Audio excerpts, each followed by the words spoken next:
કમોસમી વરસાદમાં ખેડૂતોને મસમોટું નુકસાન થાય છે, છતાં ખેડૂતોને પૂરતી સહાય નથી મળતી. ભાજપ ખેડૂત વિરોધી છે. આ તમામ બાબતો ખેડૂતોએ જાતે કહી છે. નમસ્કાર, હું છું ચંદ્રિકા પુત્રી નિરાલી.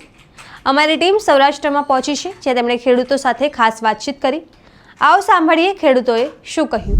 એટલે વાડીના રસ્તામાં ગારો થાય, ચોમાસામાં હાલી શકાય નહીં, એટલા માટે સરકારને એમાં ધ્યાન આપી અને ખેડૂતોને રસ્તા માટે મોટું વળતર આપવાની જરૂર છે કે રસ્તા બનાવી શકે સારા. કેમ રસ્તા સારા નથી બનાવતા? શહેરોમાં તો કહે છે કે અમે બહુ કરોડો રૂપિયા વાપરીએ છીએ, પણ અમારે છે ને ખેતરાવ રસ્તા હોય ને એમાં ગારો બહુ થાય. અચ્છા, તો ખેતરાવ રસ્તામાં લોકો કઈ મદદ બનાવતા નથી? કરતા હોય પણ પૂરી નથી પડતી. અચ્છા, થોડીક મદદ કરે પણ એ એટલું પૂરું ના પડે. સંપૂર્ણ રીતે રસ્તો હમો કરે ને તો ટકે, નકર રસ્તો થોડોક હમો થાય તો પાછો બગડી જાય. અમે જે સમસ્યા છે એ તમને કહી છે કે ભાઈ ખેતરાવ રસ્તા છે એમાં ગારો થાય, ચોમાસામાં હાલવું હોય તો હાલી ના શકાય ને ખેડૂતને તો ખંભે કાંઈ વજન ઉપાડીને જવાનું હોય તો મુશ્કેલી બહુ છે. તો તમે આ વિશે શું વિચારો છો? કમેન્ટ કરીને જણાવો. અત્યાર માટે બસ આટલું જ.